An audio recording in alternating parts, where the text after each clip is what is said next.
بسم اللہ الرحمن الرحیم۔ السلام علیکم اسٹوڈنٹس۔ اچھا بھائی، اسلامیات کی بک ہے فرسٹ ایئر کی، اور اس کا چیپٹر 1 جو ہے پارٹ 1 قرآن کریم، اس کے اندر ٹاپک 3 ہے جمع و تدوین قرآن۔ جمع کرنے کو کہتے ہیں اور تدوین کہتے ہیں ترتیب دینا، ٹھیک ہے؟ تو قرآن کو جمع کرنا اور تدوین دینا یعنی ترتیب دینا، اس کے بارے میں آپ کو یہ چیپٹر پورا پڑھ کے سمجھا بھی دیتا ہوں، اور اس کے کویشچن آنسرز بھی لاسٹ میں آپ کو میں دے رہا ہوں۔ تو اگر سمجھنا چاہ رہے ہیں تو اس کو غور سے سن لیں۔ قرآن مجید کی حفاظت۔ قرآن مجید اسی وحی کا تتمہ ہے جو حضرت آدم علیہ السلام سے لے کر تمام انبیاء علیہ السلام کی طرف آتی رہی۔ تتمہ کہتے ہیں بھائی حصہ یا اسی کا پارٹ ہونا، یعنی قرآن مجید اسی وحی کا ایک حصہ ہے جو حضرت آدم علیہ السلام سے لے کر تمام انبیاء کرام علیہ السلام کی طرف آتی رہی ہے۔ قرآن مجید قیامت تک تمام بنی نوع انسان کے لیے آخری، مکمل اور لازوال ہدایت کی کتاب ہے، اس لیے اس کی بقا اور حفاظت کی اشد ضرورت تھی۔ تو قرآن مجید جو ہے بھائی تمام انسانوں کے لیے آخری بھی ہے، مکمل بھی ہے اور لازوال ہدایت، یعنی اس سے اچھی ہدایت کہیں سے نہیں مل سکتی، اس لیے اس کی بقا یعنی اس کی زندگی اور حفاظت کی اشد ضرورت ہے۔ چنانچہ اللہ تعالیٰ نے قرآن کریم کی حفاظت کا ذمہ لیا اور فرمایا، ترجمہ سورہ الحجر آیت نمبر 9، بے شک یہ کتاب نصیحت ہم نے اتاری ہے اور یقیناً ہم ہی اس کے نگہبان ہیں۔ تو اللہ ہی بھائی اس کی حفاظت کر رہا ہے۔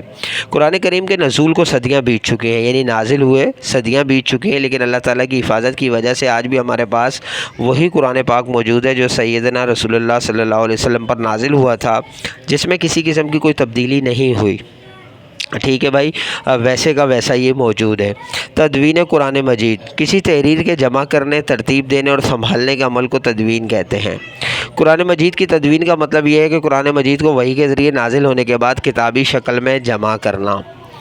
قرآن مجید آسمان سے تحریری یا کتابی شکل میں نازل نہیں ہوا، بلکہ وحی کے مختلف طریقوں سے لفظی انداز میں نازل ہوا، جن کو حضور اکرم صلی اللہ علیہ وسلم نے 2 طریقوں سے محفوظ فرمایا، ایک حفظ کے ذریعے اور دوسرا تحریری شکل میں۔ یعنی حضور صلی اللہ علیہ وسلم جب قرآن مجید نازل ہوتا تھا تو صحابہ کو یاد بھی کروا دیتے تھے، حفظ کروا دیتے تھے، اور جو بھی پتے، پتھر، چمڑا موجود ہوتا تھا اس پر لکھوا بھی دیتے تھے۔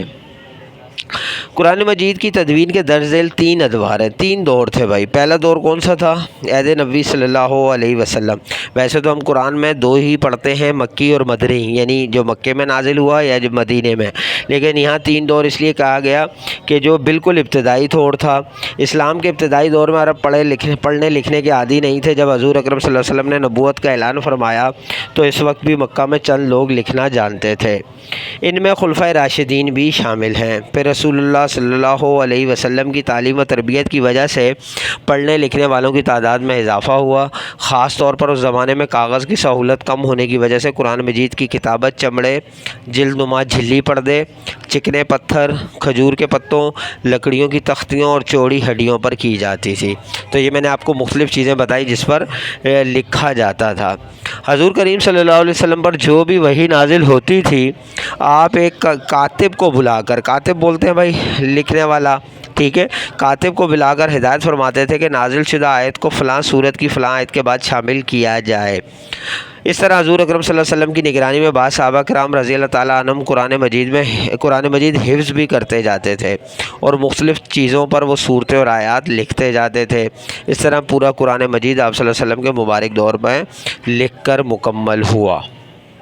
اچھا، یہ دور تھا حضور صلی اللہ علیہ وسلم کا دور، یعنی یہ اس طرح عہد بتائے جا رہے ہیں کہ اس کی ترتیب کس طرح سے ہوئی، تو یہ اس کے دور بتا رہے ہیں، نازل ہونے کے دور نہیں بتا رہے۔ دوسرا دور تھا حضرت ابوبکر صدیق رضی اللہ تعالیٰ عنہ کا۔ سیدنا رسول اللہ صلی اللہ علیہ وسلم کے وصال کے بعد جب حضرت ابوبکر صدیق رضی اللہ تعالیٰ عنہ نے خلافت کی ذمہ داری سنبھالی تو انہیں زکوٰۃ کے منکروں اور نبوت کے جھوٹے دعوت داروں کے خلاف کارروائیاں کرنی پڑیں۔ جنگ یمامہ میں مسلمہ کذاب سے زبردست مقابلہ ہوا، جس کے نتیجے میں سینکڑوں قرآن مجید کے حافظ اور قاری شہید ہو گئے۔ اس علمی نقصان کے پیش نظر حضرت عمر فاروق رضی اللہ تعالیٰ عنہ اور صحابہ کرام رضی اللہ تعالیٰ عنہم کے مشترکہ مشورے سے مختلف تحریروں سے قرآن کو جمع کر کے ایک مصحف میں مرتب کرنے کا فیصلہ کیا گیا، ٹھیک ہے، یعنی ایک کتاب کی شکل میں اس کو جمع کرنے کا فیصلہ کیا گیا، اور اس عظیم اور بابرکت کام کے لیے حضرت زید بن ثابت رضی اللہ تعالیٰ عنہ کی سربراہی میں چند صحابہ رضی اللہ تعالیٰ عنہ کی ایک کمیٹی بنائی گئی، جس میں کچھ مہاجرین، کچھ انصار صحابہ کرام رضی اللہ تعالیٰ عنہ شامل تھے۔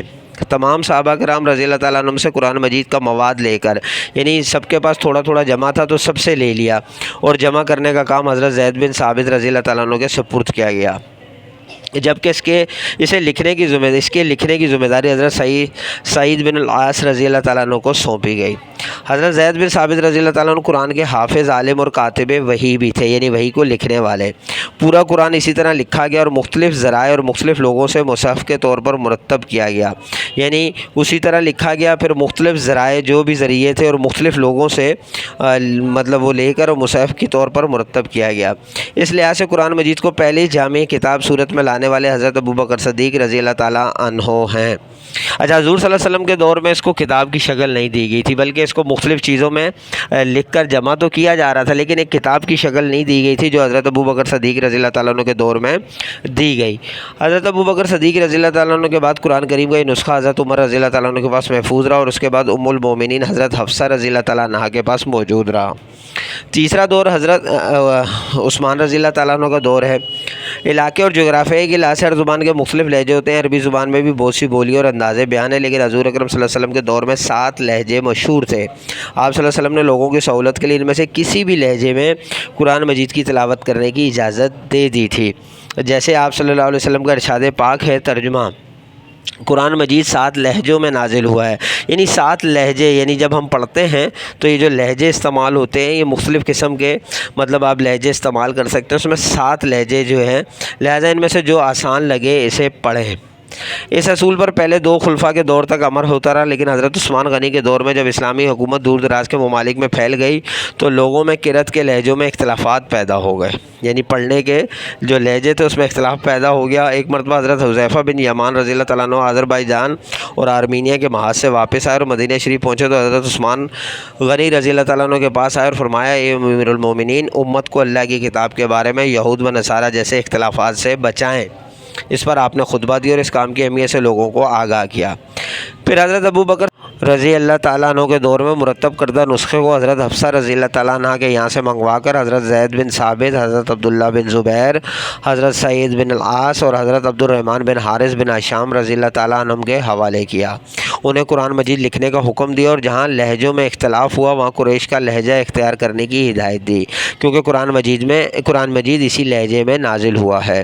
اسی طرح 25 ہجری کی ابتدا میں مصحف عثمانی تالیف ہوا، یعنی مصحف عثمانی چونکہ حضرت عثمان رضی اللہ تعالیٰ عنہ کے دور میں یہ کتاب بنی تو اس لیے اس کو کہا گیا کہ یہ حضرت عثمان رضی اللہ تعالیٰ عنہ کے دور میں تالیف ہوا، یعنی کہ اس کو ترتیب بنایا، لکھا گیا، جس کے ساتھ نسخے تیار کر کے مکہ مکرمہ، شام، یمن، بحرین، بصرہ اور کوفہ بھیجے گئے اور ایک نسخہ مدینہ منورہ کے لیے رکھا گیا۔ اللہ کے تحفظ کے وعدے کے مطابق آج بھی ہمارے پاس وہی قرآن مجید موجود ہے جو نزول کے وقت موجود تھا۔ تو یہ بھائی چیپٹر کی ایکسپلینیشن تھی۔ اب اس کے جو لانگ اور شارٹ کوسچن آنسر ہے، یہ MCQs ہیں، اس کے میں نے کلپ دے دی ہیں، اس کو بھی آپ دیکھ سکتے ہیں۔